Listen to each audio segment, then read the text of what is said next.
if I can get this all started.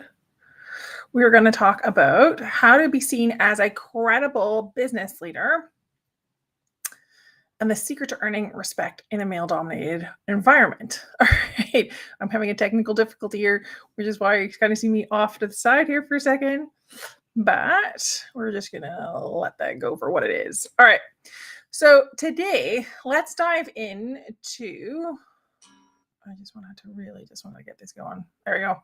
Okay, so when you want to see yourself being respected and trusted as a leader, especially for women, it can get really disheartening and it can be a real struggle, especially in environments that are more male dominated. And I've been there. I've been in those rooms with senior leaders where you're the only woman where I'm the only woman in the room. Or if there's another woman in the room, she's taking notes because she's the secretary or she's the assistant.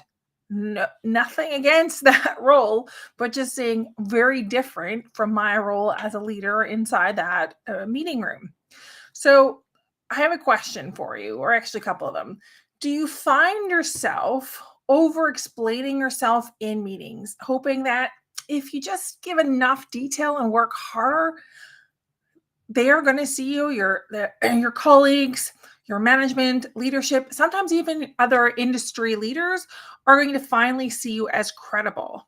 Like, you need to keep proving yourself over and over before you're going to be taken seriously within your organization or even taken seriously within your industry. This is something that I have seen so many times because it is just, let's be honest, it is exhausting from having to constantly defend your own ideas, constantly defend your expertise, your knowledge, feeling like you're being dismissed or underestimated because you couldn't possibly have anything of value to add because you may not have the same technical background as a lot of these men at the table. You might not have had the same career path, so that means you don't have a lot of value to bring, which then leads to oftentimes, how often does this happen to you, right? You share an idea, here's the thought, here's the strategy that I propose, which no one really listens to until all of a sudden somebody else repeats it. And most often it's a male colleague or another man in the room. And you're like, oh, I just said that. And why is it a great idea when he says it? And when I say it, everyone kind of skips over it, or they spend a lot of time poking holes into my suggestions with their questions. Now, here's the hard truth. Working harder, explaining more, doesn't create the credibility that you are hoping it will lead to. It actually erodes your credibility. It actually erodes the opportunity for that respect that you're looking for from that credibility to be given.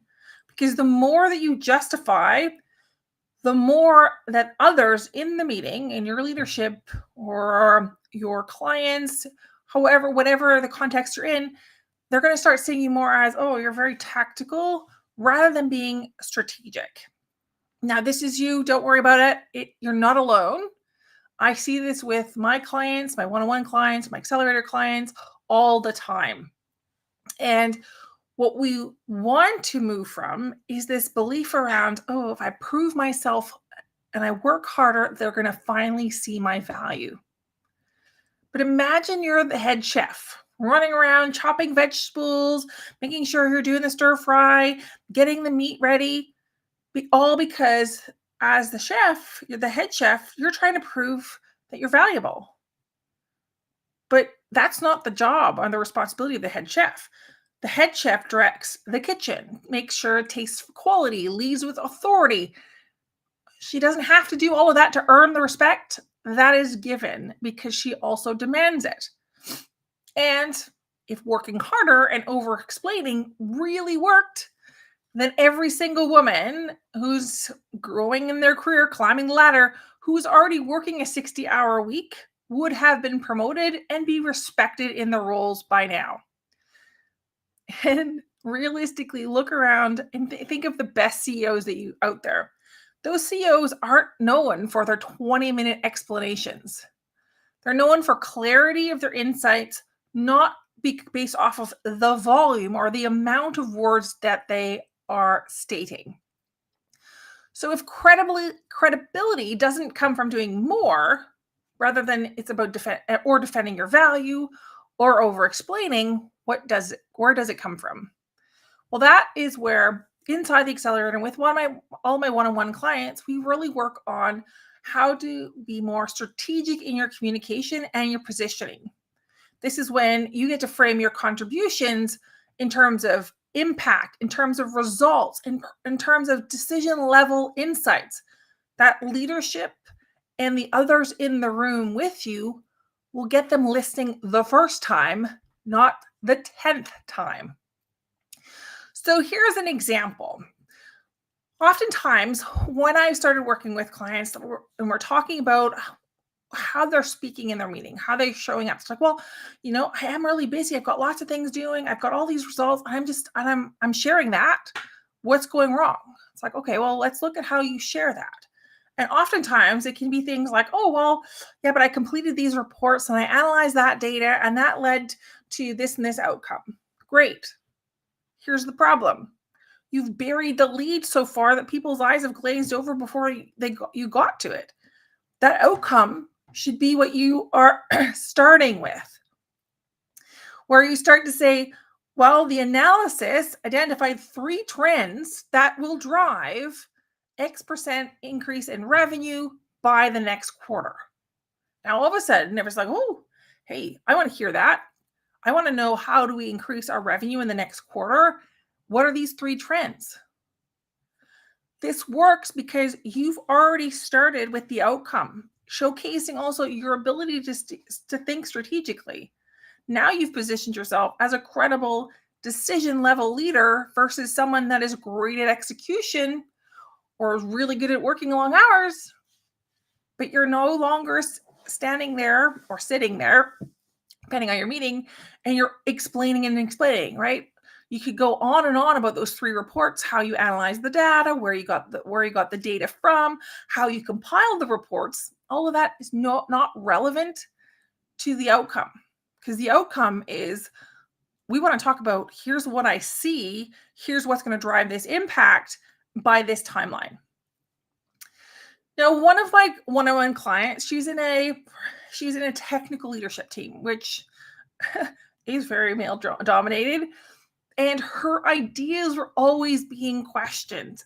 She felt like, I have to justify every single decision because I don't have the technical expertise that everybody else had.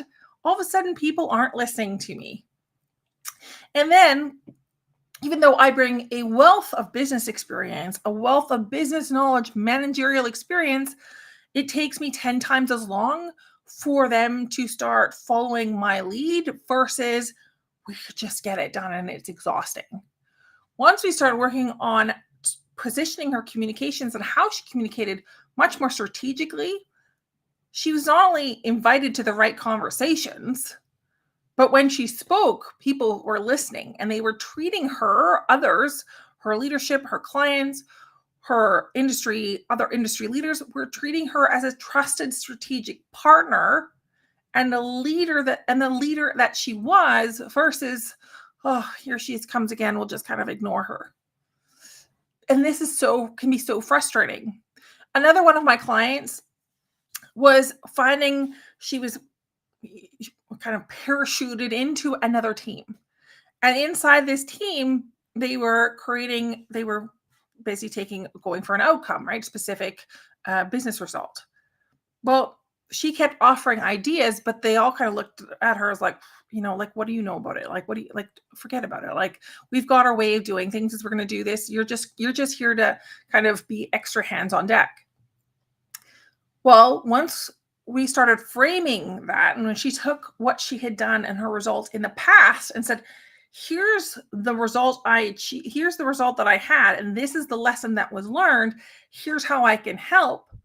All of a sudden, it was a very different dynamic inside that meeting room, because now people weren't turning away from her going like, you're just here as extra resources, but actually turning towards her, actively seeking her out for advice, for what is the next step in the process, to actually show she came in as an extra resource. She left that meeting being the one that was going to be in the lead of that high visibility project. So even in the space of one meeting, it can have such an effect on when you change how you position yourself and how you communicate to how others will perceive you. And notice in this last example of my client, it was a meeting for an hour. She didn't work harder in that hour. She simply knew how to position herself. So I want to leave you with this question. Are you wanting to stay in that cycle of over-explaining yourself, working twice as hard for half the recognition of your male colleagues? Or are you ready to start to be seen as a credible and strategic leader without having to fight for your space, without having to constantly defend your value? Well, if that's the case, I've got 3 private one-on-one spots this month where we work together, you and I, and we build your authority. We get your ideas, your results landing right now so that you get the respect that you deserve from your peers, your executives, and your industry leaders. And guess what? That leads to new opportunities that you may have either thought like they're no longer possible for me right now, or have just never even thought of.